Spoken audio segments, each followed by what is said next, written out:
Hello students, today our topic is networking, that is unit 1, and in this lecture we are going to discuss some concept related to networking. So let's start. First of all, mobile technologies. So there is a term used in mobile technologies that is third generation, also known as 3G. So what is the meaning of 3G? Basically, 3G combines aspect of 2G network with new technologies and protocols to deliver a significant faster data rate.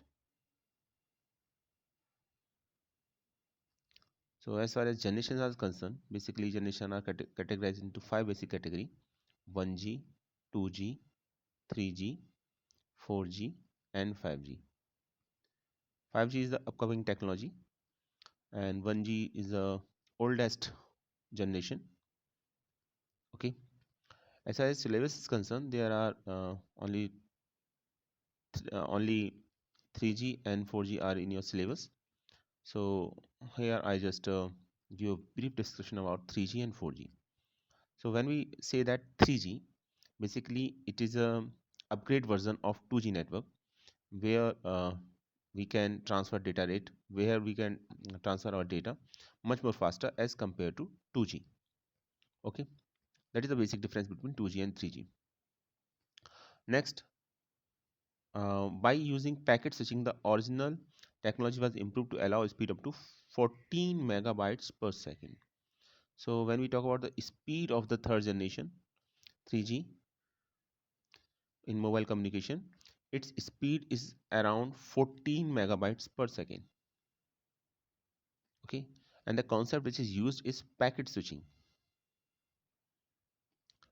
So what is packet is basically when um, data is of much more size as compared to the normal data, then data is divided into different parts, that is also called as a packet. So data is delivered in the forms of the packet, one after another. Okay, and at the receiving end, when all packets are received, then then these packets again recombine and produce the original data. So the concept that is used is packet switching, and the most important advantage of packet switching is that it is not necessary that all packets follow same route on network. Okay, so the concept which is used in third generation is packet switching, and the data transfer rate is 14 megabytes per second. It is very important. So if this question is asked in your examination, so give uh, to the point, give answer to the point. So the first point is it is a upgrade version of 2G. Second is it uses packets concept of packet switching. Third point is speed is around 14 megabytes per second as far as 3G is concerned. Next is range and bandwidth. So it operates at a range of 2100 megahertz and has a bandwidth of 20 megahertz. Okay, so some of the main features of the 3Gs are given, such as speed is 2 megabytes per second.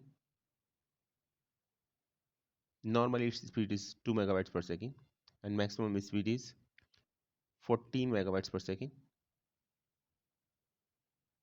That is the maximum speed. That is the minimum speed. Normal speed, sorry. This is the normal speed that is used. And next is increased bandwidth and data transfer rate. It sends and receives large email messages. So it is capable to send and receive large email messages. And large capacities and broadband capabilities is also there. These are the some basic points regarding to third generation 3G. Okay.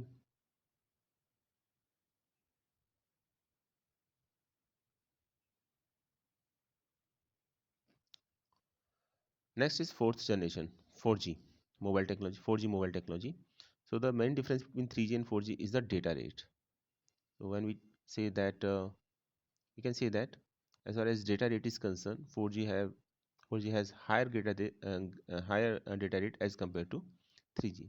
And the key technologies that have made 4G possible are MIMO, that are the key technology that are used in 4G, and OFDM.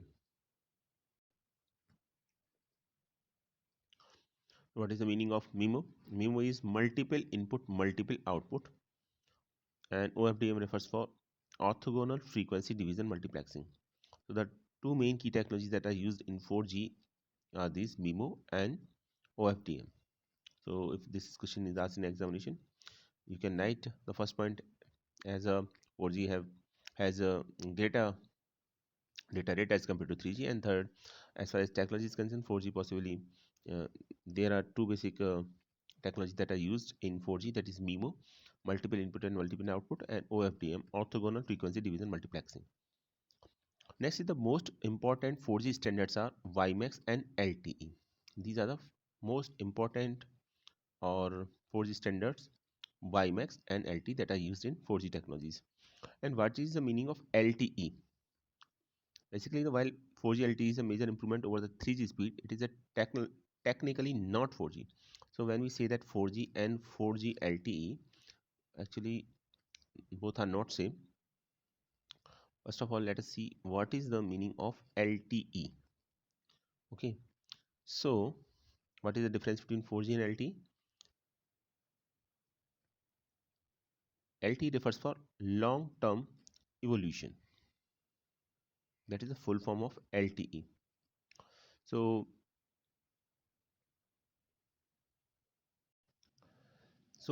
basically 4G and LTE, 4G is not LTE, both are interrelated terms, but both have basically there is a little bit difference between 4G and LTE. When you talk about the LTE basically long-term evolution. Okay, तो आप first point देख रहे हैं, even after it was widely available, many networks were not up to the required speed of 4G. 4G LTE is a fourth generation long-term evolution capable of delivering a very fast and secure internet connection. Basically 4G is a predetermined standard for mobile network connection, and 4G LTE is the term given to the path which has to be followed to achieve those predefined standard. अगर हम 4G और 4G LTE की बात करते हैं तो basic बात ये है दोनों में कि 4G basically pre determine standards हैं जो मोबाइल नेटवर्क कनेक्शन के लिए रिक्वायर्ड होता है. ये पहले से डिटरमाइंड है कि इस तरह का कनेक्शन होना चाहिए मोबाइल में, लेकिन उसको अचीव करने के लिए वो किस तरीके से अचीव होगा, ठीक है, उसमें कुछ तो उसको हम 4G LTE के थ्रू करते हैं. इसलिए पॉइंट लिखा भी है 4G is the term given to the path which has to be followed to achieve those pre defined standard.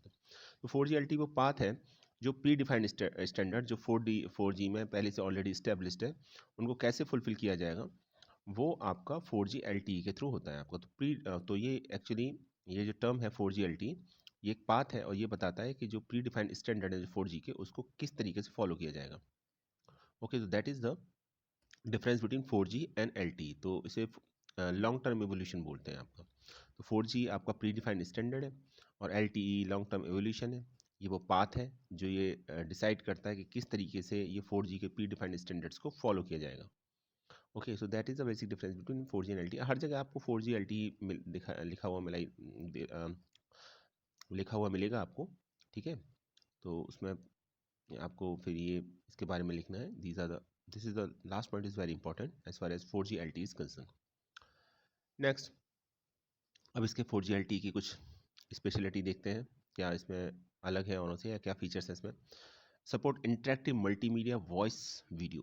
तो ये इंटरेक्टिव मल्टीमीडिया को सपोर्ट करता है, वॉइस को वीडियो को सपोर्ट करता है. वीडियो कॉल हो सकती है इसके आसानी से, ठीक है. मल्टीमीडिया एप्लीकेशंस इजीली रन हो सकती हैं क्योंकि speed as compare to 3G is much more faster. Okay, अब स्पीड कितनी है इसकी. स्पीड अगर आप देखेंगे तो 3G में थी 2 मेगाबाइट्स पर सेकेंड मैक्सिमम आपका जो, और इसमें है आपके 20 मेगाबाइट्स पर सेकेंड. तो almost 10 times much more faster as compare to 3G. And तो हाई स्पीड है, हाई कैपेसिटी है, लो कॉस्ट पर बिट है आपकी. नेक्स्ट है global and scalable mobile network. Global and scalable mobile network को support करता है. Ad hoc and multi hop networks को भी सपोर्ट करता है. These are the main key features of 4G. तो ये 3G 4G के बारे में था बेसिकली क्वेश्चन. एग्जाम में कई बार पूछा जा चुका है कि 3G और 4G में क्या डिफरेंस है. आपको 3 पॉइंट्स लिखने हैं. फर्स्ट ऑफ ऑल आपको उसकी जनरेशन के बारे में बताना है, ठीक है, कि these are the generation of mobile technologies. फिर उसकी डेटा स्पीड के बारे में बताना है. थर्ड, टेक्नोलॉजीज़ के बारे में बताना है. और फोर्थ, जो भी की फीचर्स हैं आपको इसमें से जो भी 4th या 5th पॉइंट में वो की फीचर्स आप लिख सकते हैं। टेबल ऑफ फॉर्म में रिप्रेजेंटेशन देना याद रखिएगा, इंपॉर्टेंट क्वेश्चन है, एग्जाम में डेफिनेटली आने की पूरी उम्मीद है इसकी। चलिए आगे देखते हैं। नेक्स्ट टॉपिक है search engines. I think all of you are familiar with this concept search engine. और आप गूगल को तो सभी आप जानते ही होंगे। क्या काम करता है गूगल? सर्च करता है। google.co.in पर जाइए आप, google.com पर, वहाँ आप सर्च कर सकते हैं। जो भी कंटेंट आप सर्च करना चाह रहे हैं उससे रिलेटेड जितनी वेबसाइट्स होंगी वो सभी ओपन हो जाएंगी। तो ये क्या है? बेसिकली ये सर्च इंजन है। लेकिन सर्च इंजन क्या है? तो सर्च इंजन बेसिकली एक प्रोग्राम होता है आपका। सर्च इंजन बेसिकली एक program that searches a document for specified keywords. That is very important. जो भी कीवर्ड हम देंगे उससे रिलेटेड जितने भी डॉक्यूमेंट्स होंगे वो सभी सर्च हो जाते हैं। वेबसाइट सर्च हो जाती है, डॉक्यूमेंट्स, इमेजेस, आप जो सर्च करना चाहें वो सर्च कर सकते हैं। और सभी सर्च करना चाहें तो ऑल का ऑप्शन भी आता है, वो सभी भी सर्च कर सकते हैं। तो basically it is a program that search documents for specified keywords. Okay, तो सर्च इज बेसिकली एक program that searches document for specified keyword. तो जो भी आप स्पेसिफाइड कीवर्ड टाइप करेंगे उसके अकॉर्डिंग जो भी सर्च होगी ये प्रोग्राम आपको अवेलेबल कराएगा। And returns a list of the document where the keywords were found. ये कंप्लीट डेफिनेशन हो गई आपकी। Okay, without search engine you would never be able to find anything on the web. तो देखिए, सभी websites का URL याद करना काफ़ी टफ टास्क है। और जनरली हम करते यही है कि अगर हमको कोई पर्टिकुलर टॉपिक सर्च करना है या पर्टिकुलर डॉक्यूमेंट देखना है, इमेज देखनी है, तो हम सर्च इंजन के थ्रू सर्च करते हैं और उससे रिलेटेड जितनी भी वेबसाइट्स होती हैं, जितने भी इमेजेस होते हैं, डॉक्यूमेंट्स होते हैं, वो सभी अवेलेबल होते हैं। तो सर्च इंजन का जैसे एग्जाम्पल है आपका google.com, तो मैंने बताया ही आपको। इसके अलावा ask.com पर भी आप कर सकते हैं। याहू भी एक सर्च इंजन है। तो ये सभी आपके सर्च इंजन है। सर्च इंजन बेसिकली क्या है? That is a program. क्या काम करता है? Search document. कब करेगा search? For a specified keywords when you type. जब एक पर्टिकुलर कोई स्पेसिफाइड कीवर्ड होगा जो भी आप टाइप करोगे उसके लिए सर्च करेगा। एंड देन आफ्टर क्या रिटर्न करेगा? रिटर्न से list of the document where the keywords were found. तो जहाँ जहाँ वो कीवर्ड मिलेगा उससे रिलेटेड, उस कीवर्ड से रिलेटेड जो भी डॉक्यूमेंट्स मिलेंगे उन सभी को वो सर्च करके आपको शो कर देगा उसकी list. So that is the purpose of the search engine. So its simple definition है a program that searches document for specified keywords and returns a list of the document where the keywords were found. Okay, तो अभी search engine के साथ एक word और use होता है, spider. अभी इस स्लाइड को थोड़ा सा और डिटेल में डिस्क्राइब करने के लिए पहले एक और कुछ की पॉइंट्स देखते हैं। तो हाउ सर्च इंजन वर्क्स, अभी क्वेश्चन ये भी आता है। तो basically there are 3 main components of a search engine. Search engine के बेसिकली 3 मेन कंपोनेंट्स होते हैं, वेब क्राउलर, इंडेक्सिंग सॉफ्टवेयर और सर्च एल्गोरिथम। तो वेब क्राउलर क्या? Now that is very important term, web crawler, और it is also known as spider. Exam में पूछा जा सकता है स्पाइडर क्या होता है। बेसिकली एक सॉफ्टवेयर है that is a part of the search engine that browses the internet in a systematic manner.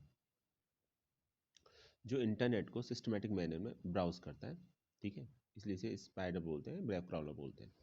तो इंटरनेट में सिस्टमैटिक मैनर में आपको ब्राउज करने वाला सॉफ्टवेयर आपका वेब क्राउलर है। That is a part of the search engine, main part of the search engine. Next एक indexing software, ये इंडेक्स प्रिपेयर करेगा। देखिए वेब क्राउलर ने सर्च कर लिया, ठीक है, और अब फिर एक इंडेक्स प्रिपेयर होना चाहिए। तो इंडेक्स प्रिपेयर करने के लिए एक इंडेक्सिंग सॉफ्टवेयर होता है। तो indexing software basically software that receive the list of web document and addresses collected by web crawler. तो वेब क्राउलर ने जो भी आपकी एड्रेसेस कलेक्ट किए हैं वेब डॉक्यूमेंट से रिलेटेड, जो भी कुछ आपने सर्च किया उससे रिलेटेड, जो भी कीवर्ड से रिलेटेड सर्च है उसके लिए, तो ये फिर उसके लिए एक इंडेक्स प्रिपेयर करेगा। That is also called the indexing software. Last आता है सर्च एल्गोरिथम। तो ये एक सर्च एल्गोरिथम जैसे नाम ही बता रहा है इसका, it is a concept based searching. तो एक कॉन्सेप्ट बेस्ड सर्चिंग है आपकी, तो इसके थ्रू आपका सर्चिंग इम्प्लीमेंट होती है आपकी। तो these are the 3 main parts, web cloud, indexing software, search algorithm. तो वेब क्लाउड सॉफ्टवेयर है जो ब्राउज करता है इंटरनेट पर सिस्टमेटिक मैनर में। इंडेक्सिंग सॉफ्टवेयर उसका इंडेक्स प्रिपेयर करता है, और सर्च एल्गोरिथम एक कॉन्सेप्ट बेस्ड सर्चिंग का कॉन्सेप्ट बेस्ड सर्चिंग है आपकी। तो these are the 3 main parts of search engine. Okay, अब जरा इसके बारे में एक बार थोड़ा सा और डिटेल में देखते हैं सर्च इंजन के बारे में। Okay, typically search engine works by sending out the spider to fetch as many as document as possible. Spider की डेफिनेशन दे रखी है, spider is also called as web crawler. So Spider is a program that automatically fetches web pages. Spider are used to feed pages to search engine. It is called as Spider because it crawls over the web. And another term for this program is web crawler. तो web crawler कहिए, spider कहिए, both are the same thing. दोनों में से किसी भी एक name से एग्जाम में पूछा जा सकता है आपसे, ठीक है. Because most web pages contain link to other pages, spider can start almost anywhere. As soon as it seems a link to another page, it goes off and fetches it. इसका काम बेसिकली सर्च करने का होता है, और क्योंकि web page एक दूसरे से लिंक से कनेक्टेड होते हैं, तो स्पाइडर को ये फ़र्क नहीं पड़ता कि कौन सा वेब पेज किससे कनेक्टेड है, कहीं से भी सर्च करना स्टार्ट कर सकता है. जहाँ इसको कीवर्ड मिलेगा वहाँ से ये उस कीवर्ड से रिलेटेड पर्टिकुलर वेब पेज को ये आपका फाइंड आउट करेगा आपका. तो that is the role of the spider और वेब क्राउलर. तो अभी इसका एग्जाम्पल क्या है सर्च इंजन के? सर्च इंजन के एग्जाम्पल आप जानते हैं, एक तो मैंने बताया गूगल, दूसरा आज.com, तीसरा याहू. तो ये एग्जाम में पूछे जा सकते हैं, ये भी पता होना चाहिए आपको. ओके, अब बात करते हैं लास्ट टॉपिक की, यूनिट 1, दैट इज ईमेल. तो अभी आप सभी फैमिलियर होंगे इस कॉन्सेप्ट से. ईमेल को इलेक्ट्रॉनिक मेल बोलते हैं. इलेक्ट्रॉनिक मेल को ही शॉर्ट फॉर्म में ईमेल बोला जाता है. और हम अपनी जनरल लाइफ में और आजकल हम इसको तो यूज़ करते ही हैं ईमेल, लेकिन इसके कुछ एलिमेंट्स हैं. एग्जाम में लिखने को आएगा तो कैसे लिखना है आपको. तो सबसे पहले आपको ईमेल अकाउंट्स से रिलेटेड कुछ टर्मिनोलॉजी पता होनी चाहिए. तो elements of the email accounts are given here. First of all, inbox. तो जब आप ईमेल करते हैं, ईमेल क्या है आपका? ईमेल एक्चुअली एक आपका एड्रेस है इंटरनेट पर, जहाँ से आप डेटा को सेंड और रिसीव कर सकते हैं. जैसे आपका एक घर का एड्रेस होता है, पोस्टल एड्रेस होता है, तो वहाँ पर आपको कोई लेटर मिल सकता है, रिसीव कर सकते हैं. उसी तरीके से इंटरनेट पर एक एड्रेस होता है जो यूनिक होता है, जो सिर्फ आपका होगा, किसी और का नहीं होगा. वहाँ से आप किसी और को, सेकंड अनदर पर्सन को, जो वर्ल्ड के किसी भी कॉर्नर में होगा, उसको आप मेल कर सकते हैं और उससे मेल रिसीव भी कर सकते हैं, अगर आपको उसकी ईमेल आईडी पता है. तो ईमेल आईडी बेसिकली एक यूनिक होती है, और डिफरेंट वेबसाइट्स होती हैं जो ईमेल आईडी प्रोवाइड कराती हैं. कुछ पेड होती हैं, कुछ फ्री होती हैं आपकी. जैसे आपकी जीमेल है, ठीक है, जैसे आपकी याहू है, redifmail.com है, indiatimes.com है, zebac.com है, outlook.com है. तो इन पर आप इन पर आप अपनी ईमेल आईडी बना सकते हैं, ईमेल अकाउंट बना सकते हैं, उसके थ्रू आप ईमेल कर सकते हैं. तो जब आपका ईमेल अकाउंट बन जाएगा, तो ईमेल अकाउंट में जो टर्मिनोलॉजी यूज़ होती है, वो जो या एलिमेंट्स यूज़ होते हैं, उसके बारे में ये स्लाइड है.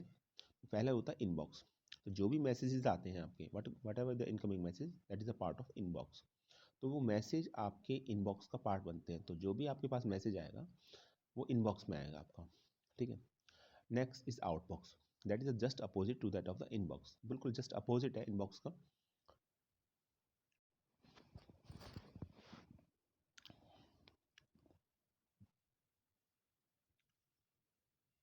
Second is outbox. तो अभी आपको अगर किसी को मैसेज सेंड करना है, that message is the part of the outbox. तो हमेशा आपके आउटबॉक्स में अवेलेबल रहेगा कि आपने किसको message. The message is stored in the outbox until it is successfully sent to the recipient. Okay, that is a part of the sent mail. तो जब आप किसी को मेल भेजते हैं तो वो सेंट मेल में शो करेगा, लेकिन उससे पहले ही आउटबॉक्स का पार्ट होगा. तो ये दोनों में थोड़ा सा डिफरेंस है. Message stored in the outbox until it is successfully sent to the recipient. तो जब तक ये आपने जिसको भेजा है, जब तक वो पहुंच नहीं जाता, तब तो आउटबॉक्स का पार्ट होगा. एक बार पहुंच जाने के बाद वो सेंट मेल में शो करेगा आपका, ठीक है. तो क्लियर हो गया आपको. इनबॉक्स, इनकमिंग मैसेजेस होंगे. आउटबॉक्स में मैसेज आएगा और स्टोर रहेगा जब तक कि वो सक्सेसफुली सेंड नहीं हो जाता. एंड देन आपका successfully send, this is the part of sent mail. तो जितने भी आपने मेल सेंड किए हैं वो सब आपके सेंट मेल का पार्ट होंगे. नेक्स्ट आता है ड्राफ्ट. तो ड्राफ्ट में है, इट कंटेन्स ड्राफ्ट मैसेजेस. ये ड्राफ्ट मैसेज को कंटेन करता है which are ready to be send. तो जो हम मेल भेजना चाह रहे हैं, जो हमारे मेल भेजने को प्रिपेयर है, ठीक है, उसको हम ड्राफ्ट में, वो बेसिकली ड्राफ्ट के अंदर रहते हैं आपके. नेक्स्ट रहता है, नेक्स्ट इज ट्रैश. तो इट कंटेन डिलीटेड मैसेजेस. तो जो मैसेज आप डिलीट करते हैं तो ट्रैश का पार्ट होते हैं. Next is spam. It contain junk email. तो आपके पास कभी कभी मेल आते हैं कंपनी के एडवर्टाइजमेंट से रिलेटेड, ठीक है, तो वो सभी मेल आपके स्पैम का पार्ट होते हैं. तो ये एलिमेंट्स होते हैं ईमेल अकाउंट्स के. Inbox, outbox, sent mail, draft, trash and spam. तो these are the basic parts of email account. आगे देखते हैं. अब ये देखिए, आपको अगर मेल करना है तो कुछ इस तरीके से ऑप्शन दिखाई देगा आपको. यहाँ आपको जिसको मेल करना है टू, तो हाँ आप उसकी ईमेल आईडी लिखेंगे। ईमेल आईडी लिखने के लिए ईमेल आईडी नाम होगा, जैसे आपका अरिहंत है तो आप लिखेंगे अरिहंत @ का सिंबल, और जो ईमेल आईडी जो अकाउंट जिस पर आपने बनाया है जीमेल पर है तो आपने gmail.com लिखेंगे। इस तरीके से कंप्लीट ईमेल आईडी है, एड्रेस है। और एक से ज़्यादा लोगों को भेजना है तो आप कॉमा लगा के सेपरेट भी कर सकते हैं। ठीक है, ऐसा नहीं है कि एक बार में सिर्फ एक पर्सन को भेज सकते हैं, आप कॉमा लगा के सेपरेट कर सकते हैं यहाँ पर। तो यहाँ वो सभी लोगों को एड्रेस भेजे जाएंगे, या जिसको आपको मैसेज करना है उसका ईमेल एड्रेस यहाँ टाइप किया जाएगा टू में। Next CC. सीसी का मतलब होता है कार्बन कॉपी, सीसी। ठीक है, तो आप उसकी कार्बन कॉपी बना सकते हैं एक तरीके से, और उसकी एक कार्बन कॉपी को मेंटेन कर सकते हैं। यहाँ भी आप एड्रेस टाइप कर सकते हैं जिनको आपको कार्बन कॉपी सेंड करनी है। Next is BCC. BCC is blind carbon copy. अब इन दोनों में डिफरेंस क्या है, देखिए इसमें सीसी तो दोनों में इन्वॉल्व है, कार्बन कॉपी तो दोनों का ही पार्ट है, पर इसमें है B for blind carbon copy. तो क्या मतलब रहता है इसका आपका, इसका मतलब ये रहता है जब सीसी में आप एड्रेस लिखते हैं जिसको आपको मेल भेजना है तो उसे ये पता रहेगा कि ये मैसेज और कितने लोगों को भेजा गया है। ठीक है, लेकिन बीसीसी में आप ये हाइड करना चाहते हैं, आप ये नहीं चाहते कि आपने जो मैसेज भेजा है वो किसी और को भी पता चले, तो फिर आप बीसीसी के थ्रू भेजते हैं वहाँ पर। फॉर एग्जांपल सपोज़ मुझे ऐसा करना है कि मुझे डिफरेंट कैंडिडेट्स को कॉल करना है इंटरव्यू के लिए, और मैंने ये नहीं चाहता कि वो कैंडिडेट को आपस में पता चले कि ये मेल और कितने कैंडिडेट्स के पास गया है। ठीक है, तो कभी कभी क्या होता है, अगर मोर देन 100 कैंडिडेट्स हैं, सबको बीसीसी के थ्रू अगर हम भेजेंगे तो उनको पता नहीं चलेगा कितने और कैंडिडेट्स हैं। तो वहाँ फिर आप बीसीसी में टाइप करेंगे, लेकिन सीसी में क्या होगा, सीसी में पता चलेगा कि इसकी और किसी को कार्बन कॉपी सेंड की गई है। तो सीसी में इन्फॉर्मेशन का एड्रेस के बारे में पता रहता है, बीसीसी के बारे में पता नहीं रहता। आप हाइड करना चाहते हैं इन्फॉर्मेशन को तो बीसीसी के थ्रू कर सकते हैं। देखिए दोनों में ही एड्रेस टाइप किया जाएगा भेजने वाले का, लेकिन सीसी और बीसीसी में डिफरेंस ये रहता है कि सीसी में पता होता है और बीसीसी में पता नहीं होता कि आप ये मेल और कितने लोगों को सेंड किया गया। Then after the subject, subject is there, तो जो भी मैसेज का टाइटल है वो आप टाइटल लिखेंगे यहाँ पर। ठीक है, उस टाइटल को लिखने के बाद, टाइटल से ये एडवांटेज रहता है कि सामने वाले को मेल मिलेगा किसी को तो उसे पता होगा ये मेल का पर्पस क्या है, इसके अंदर कंटेंट क्या हो सकता है या क्या है। ठीक है, फॉर एग्जांपल अगर मुझे मेल करना है आप सभी को स्टूडेंट्स को, और मैंने टाइटल सब्जेक्ट के अंदर लिखा मैंने नोट्स ऑफ एफआईटी। ठीक है, FIT notes, computer application notes, तो आप देखते समझ जाएंगे कि ये ईमेल आईडी मेरी है आपकी, और यहाँ अगर लिखा हुआ है आपका कि नोट्स एफआईटी या नोट्स ऑफ कंप्यूटर एप्लीकेशन, तो आप समझ जाएंगे कंप्यूटर एप्लीकेशन के नोट्स हैं, सर ने सेंड किए हैं इसमें। तो ये मेन पार्ट होता है, सब्जेक्ट मेंशन नहीं करेंगे तो ब्लैंक शो करेगा ये आपका। नेक्स्ट टेक्स्ट एरिया, इसके अंदर आप टेक्स्ट लिख सकते हैं, मैसेज लिख सकते हैं अपना, जो भी आप मैसेज टाइप करना चाहते हैं।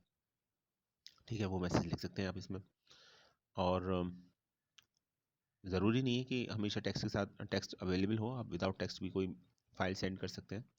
तो जनरली अगर कोई टेक्स्ट करना है, ईमेल करना है, कोई मैसेज या इन्फॉर्मेशन है, तो टेक्स्ट एरिया के अंदर हम वो सेंड कर सकते हैं।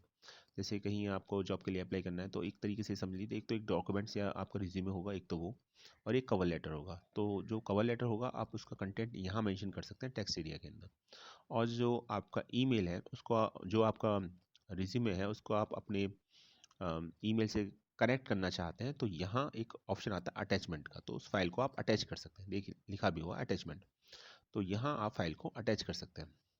ठीक है, आपको डिफरेंट फॉन्ट स्टाइल चाहिए तो ये ऑप्शन भी अवेलेबल है यहाँ पर फॉन्ट स्टाइल का, तो आप फॉन्ट स्टाइल भी चेंज कर सकते हैं। और आप अगर गूगल ड्राइव के थ्रू करना चाह रहे हैं तो यहाँ से भी आप फाइल को एक्सेस कर सकते हैं। तो ये ऑप्शन अवेलेबल रहते हैं, ये रिसाइकल बिन का ऑप्शन है डिलीट करने के लिए। तो ये सभी ऑप्शंस अवेलेबल रहते हैं। ठीक है, तो मेन क्वेश्चन यही आता है, तो ये बेसिकली स्ट्रक्चर है। अगर ईमेल के बारे में लिखने को आता है तो ये डायग्राम आप सभी को बनाना होगा एटलीस्ट, और इसी तरीके से मेंशन भी करना होगा। डिटेल डिस्क्रिप्शन तो देना ही होगा, लेकिन ये डायग्राम कंपलसरी है। जब तक आप इसको नहीं बनाएंगे तब तक एक अच्छा इम्पैक्ट क्रिएट नहीं होगा, अच्छे मार्क्स नहीं मिलेंगे आपको।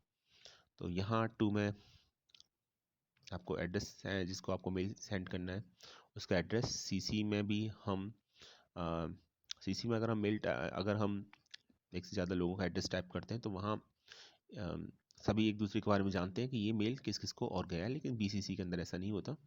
बीसीसी का मतलब होता है ब्लाइंड कार्बन कॉपी, और वहाँ ये मेल और किन लोगों के लिए पास गया है ये इसके बारे में आइडिया नहीं होता। सब्जेक्ट के अंदर टाइटल लिखते हैं, टेक्स्ट एरिया के अंदर हम जनरली टेक्स्ट लिखते हैं उसके बारे में। अगर हमको कोई बताना है, कोई एप्लीकेशन है या कुछ इन्फॉर्मेशन है, तो वो हम टेक्स्ट एरिया के अंदर देंगे। और फाइल अटैच करनी है तो अटैचमेंट का ऑप्शन आता है, ठीक है। लास्ट में जब ये सब कंप्लीट हो जाएगा तो हम मेल सेंड कर सकते हैं। आपको मेल सेंड करना है तो आप मेल सेंड कर दीजिए, यहाँ से आप मेल सेंड हो जाएगा, डिलीवर हो जाएगा। और सेंड मेल होने के बाद पहले आउटबॉक्स में शो होगा जब तक वो डिलीवर नहीं होगा, और डिलीवर हो जाने के बाद वो सेंट मेल में शो होगा। तो सेंट मेल में जाकर आप चेक कर सकते हैं कि वो आपका शो हो गया या नहीं हो गया। और अगर आप नहीं भेजना चाह रहे हैं, आपका मेल प्रिपेयर है, तो आप ड्राफ्ट के अंदर उसे सेव कर सकते हैं।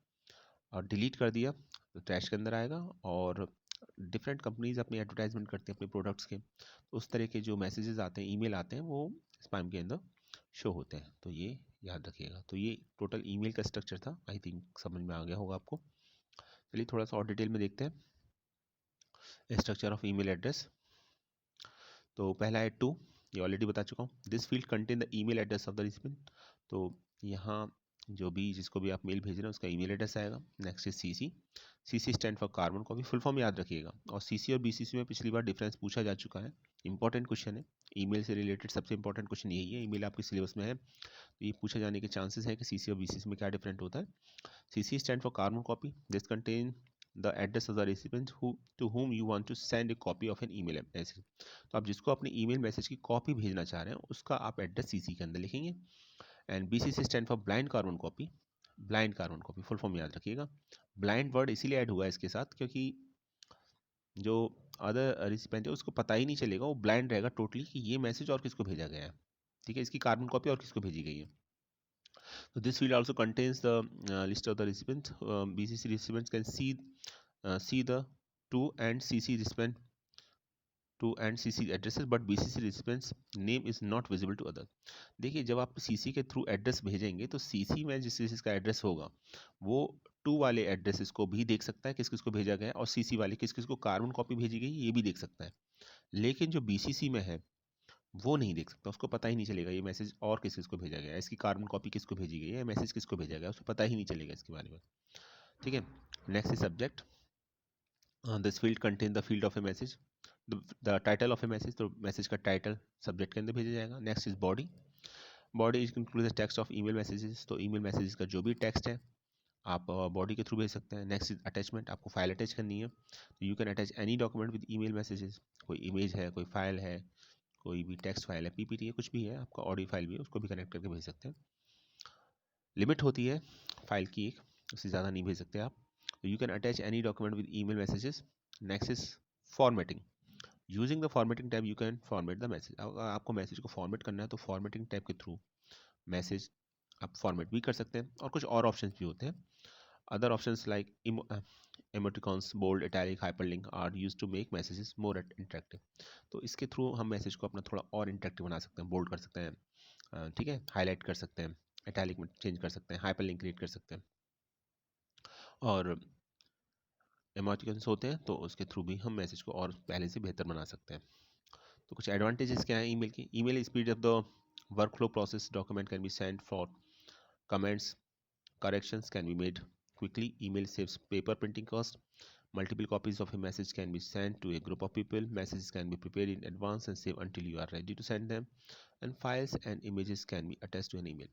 तो ये ईमेल के एडवांटेज आप सभी जानते होंगे, मैं एक बार फिर से बता देता हूँ आपको। पहला तो जो सबसे मेन एडवांटेज है एज़ कम्पेयर टू दो जो नॉर्मल हम पोस्ट करते हैं, ठीक है, लेटर पोस्ट करते हैं, तो उसमें आपका पेपर और प्रिंटिंग कॉस्ट जो होती है ये सभी इन्वॉल्व होती है। तो इसमें ईमेल के थ्रू ये सब नहीं होता, आप ईमेल सेंड करेंगे तो पेपर सेव होगा, प्रिंटिंग कॉस्ट भी सेव होगी। तो मोस्ट इंपॉर्टेंट एडवांटेज तो ये है, ठीक है। और आप किसी भी तरह की कोई फाइल अटैच कर सकते हैं, जो इमेज भी होगी या इमेज फाइल को भी अटैच कर सकते हैं, और किसी भी तरह की कोई फाइल अटैच कर सकते हैं। सबसे बड़ा एडवांटेज ये भी है इसके साथ साथ, फोर्थ पॉइंट देखिए कि अगर आपको मैसेज सेंड नहीं करना है, आप मैसेज प्रिपेयर करके ड्राफ्ट में सेव कर सकते हैं और उसको जब चाहे बाद में दोबारा सेंड कर सकते हैं। और आप मैसेज की एक से ज़्यादा कॉपी बना सकते हैं और एक से ज़्यादा लोगों को एक बार में भेज सकते हैं। नॉर्मली पॉसिबल नहीं होता, जब हम किसी को लेटर लिखते हैं तो उसमें फिर आपको ऐसा नहीं होता, लेकिन ईमेल में आप एक ही मैसेज को अगर डिफरेंट पीपल्स को देखा शो देना चाह रहे हैं, सेंड करना चाह रहे हैं, और ये भी चाह रहे हैं कि एक उसके बारे में एक दूसरे से वो अनअवेयर हो किसी कॉल को सेंड किया गया है, तो मैंने अभी बताया बीसीसी ऑप्शन से वो भी पॉसिबल है। तो मल्टीपल कॉपी सेंड कर सकते हैं, ठीक है। करेक्शन करना आसान होता है, कमेंट मेंशन करना आसान होता है, और बहुत कम टाइम के अंदर। सबसे बड़ा एडवांटेज यही है, विद इन ए सेकेंड आप वर्ल्ड के किसी भी कॉर्नर पर किसी भी पर्सन को मेल सेंड कर सकते हैं। डिसएडवांटेजेस क्या क्या है? ये वायरस कैरी करते हैं, इसका लिमिटेड साइज होता है, तो एक साइज से ज़्यादा आप मेल नहीं भेज सकते। नेक्स्ट है हास्टी मीडियम टू कन्वे एमेटिकॉन्स, तो एमेटिकॉन्स का भी पढ़ेंगे हम थोड़ी देर में क्या होते हैं। नेक्स्ट है no guarantee that the mail will be read until the user logs on a check email, तो जब तक जो यूज़र है जब तक वो उसे लॉग नहीं करेगा, चेक नहीं करेगा, तब तक ये वो ईमेल को पढ़ नहीं पाएगा। तो इसमें कोई श्योरिटी नहीं है। अब सामने आपने मेल भेज दिया, लेकिन मेल जिसको मेल भेजा उसने अपनी ईमेल आईडी को लॉगिन नहीं किया है, तो मेल वो सेंड नहीं करेगा। तो इसमें इस बात का भी थोड़ा सा ये डिसएडवांटेज है, और सबसे बड़ा डिसएडवांटेज ये है कि ये वायरस कैरी करते हैं। Next emoticons. So emoticons is a smileys are the element that help you to express your emotions or feelings in your email and text message। तो जब आप मेल भेजते हैं या टेक्स्ट मैसेज भेजते हैं, तो आप अपनी फीलिंग्स को शो करना चाहते हैं एक पिक्चोरियल रिप्रेजेंटेशन के थ्रू। तो ये बेसिकली वो सिम्बल्स होते हैं या एलिमेंट्स होते हैं जो आपकी फीलिंग्स या इमोशंस को शो करते हैं। इसको इमोशन और आइकन का कॉम्बिनेशन समझ सकते हैं आप, ठीक है। तो एक रिप्रेजेंटेशन है जिसके थ्रू आप अपना इमोशन सेंड कर सकते हैं। तो कौन कौन से इमोटिकॉन सिम्बल्स होते हैं ये देखिए, आपको स्माइल के लिए करना है तो ये भेजेंगे, सरप्राइज के लिए दे रखा है, ठीक है, तो ये शाउटिंग के लिए, क्राइंग के लिए। तो डिफरेंट इमोटिकॉन्स दे रखे हैं, डिफरेंट सिम्बल्स दे रखे हैं, जिससे आप सामने वाले को अपनी फीलिंग्स को एक्सप्रेस कर सकते हैं। तो ये unit that is the last topic of this unit for networking. Now your syllabus is totally complete as far as theory is concerned. So thanks for watching this video.